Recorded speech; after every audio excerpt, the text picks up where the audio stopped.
এসে আমরা সবাই খুশি না দাদা? জোরে বলেন খুশি না দাদা?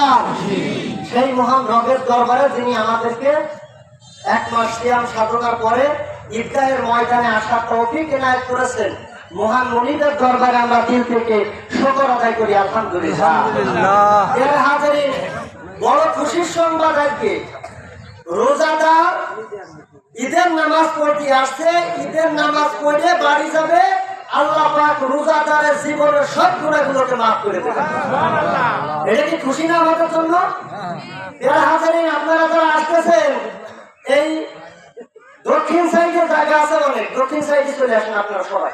এটাতে লাইনগুলো সামনে থেকে পুরো করি আমরা, দক্ষিণ সাইডে সামনে চলে আসি আমরা, সামনের লাইন আগে পুরো করতে হ্যাঁ সামনেরটা আগে পুরো করবো আমরা।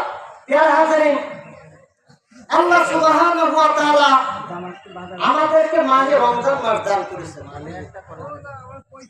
এই রমজান মাসে এক একটা রোজা এক একটা ফরজ, নিয়ত করা এটাও ফরজ।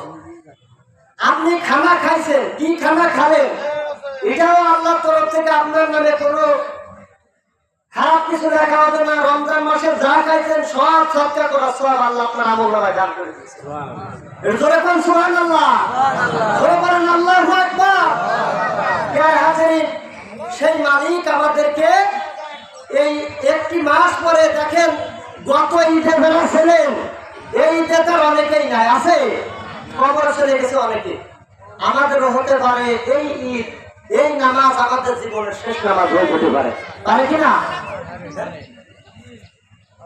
তো আমরা এই জায়গায় ঈদের নামাজে আসছি, ঈদের নামাজের আপনারা ফজিলাত শুনলেন, কি কি কাজ করতে হবে আমাদেরকে এটাও বলেছি। তো ঈদের নামাজে আমরা যখন আসছি, ঈদের নামাজের থেকে বাড়ি যাব, আমরা প্রত্যেকটা সালাম দিতে দিতে যাব। ইসলামের ভিতরে রাসূলুল্লাহ সাল্লাল্লাহু আলাইহি ওয়াসাল্লামের কাছে জৈনব ব্যক্তি সাহাবী জিজ্ঞেস করলেন, ইয়া রাসূলুল্লাহ, ইসলামের ভিতরে শ্রেষ্ঠ কাজ কোনটি? রাসূলুল্লাহ বললেন, তুতি ও তুআম ও তুতি উস সালাম। বলছেন যদি কোন মুসলমান পরিচিত অপরিচিত মুসলমানকে সালাম দেয়, এটা হচ্ছে ইসলামের শ্রেষ্ঠ কাজ। আর আপনি যত সালাম দেবেন আপনার ভিতরে মুহাব্বত ভালোবাসা তত বেশি পয়দা হবে। আগে আপনারা মুরব্বীরা যারা দেখেছেন, আপনারা গেছেন মানুষের বাড়ি, আমাদের দিকে এসে তো পাচ্ছি না এখন, যে আগে মানুষের বাড়ি একটা মুরগি জবাই করেছে, ঈদের দিন সবাই দাওয়াত করে নিয়ে খাইছে, খাইছে না এরকম খাইছেন না আপনারা? কিন্তু এখন কি সেই মুহাব্বত আছে? বন্ধু গরুর গোশত 5 কেজি 10 কেজি কিনতেছি, কিন্তু সেই যে মুহাব্বত, ওই মুহাব্বত আর হচ্ছে না।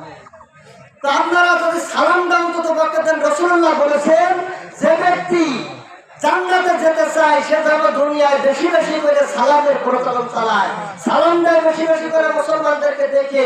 আল্লাহ সুবহানাহু ওয়া তাআলা তার এই বান্দার প্রতি সন্তুষ্ট হয়ে আল্লাহ তার জীবনের সব গুনাহগুলোকে মাফ করে দেন। সুবহানাল্লাহ। হাজির আজকে এখানে আসছেন এই ঈদগাহ ময়দানে, আমাদের পূর্বপুরুষ যারা নামাজ পড়ে গেছেন, এখানে দলা হুজুর রহমাতুল্লাহ আলাইহি যিনি শুয়ে আছেন, একাধিকবার এই গান দিয়ে খড়ম পায়ে দিয়ে তিনি হাঁটে চলে গেছেন, গেছেন না?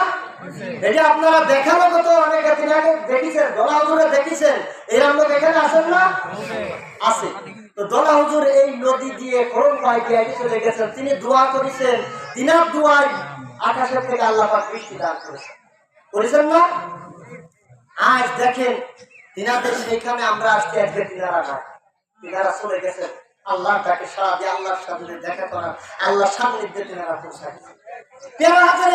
আজ আমরাও থাকবো না, একদিন থেকে যাবে। আমার আপনার সন্তানদেরকে হাত ধরে নিয়ে আসছিলাম ঈদগাহ ময়দানে, নিয়ে আসছিলাম আপনার ছেলেকে, আমার ছেলেকে হাত ধরে নিয়ে আসছি, বাবা চল বড় ঈদগাহ থেকে নামাজ পড়ে আসি।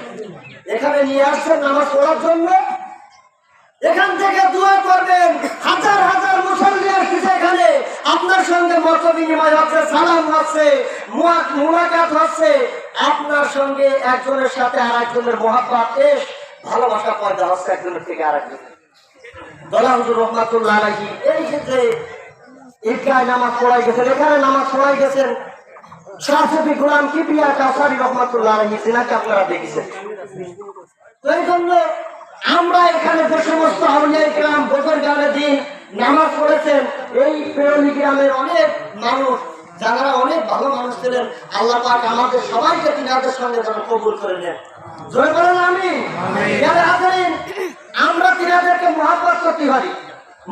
বুঝতে পারি না?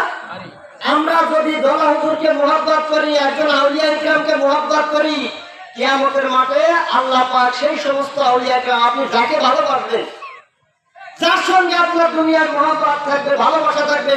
একজন সাহাবী রাসূলের কাছে জিজ্ঞেস করলেন, ইয়া রাসূলুল্লাহ, আমি এমন একজন লোককে ভালোবাসি, সে দুনিয়ায় জীবিত নাই, আমি তার সমমান, সে যেরকম তাহাজ্জুদের নামাজ পড়েছে, আমি তাহাজ্জুদের নামাজ পড়তে পারি না।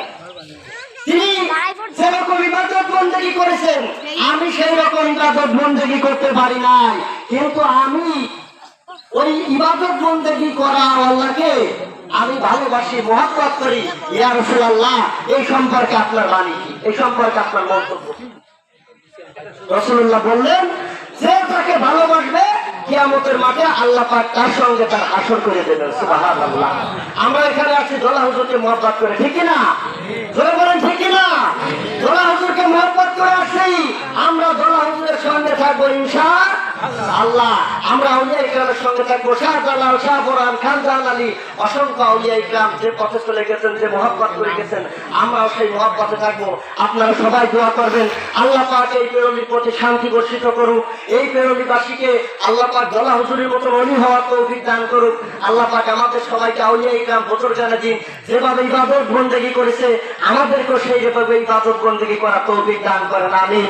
ওয়া মা তৌফিক ইল্লা বিল্লাহ ওয়া আখিরু দাওয়ানা আলহামদুলিল্লাহি রাব্বিল আলামিন। আসসালামু আলাইকুম ওয়া রাহমাতুল্লাহি ওয়া বারাকাতুহু।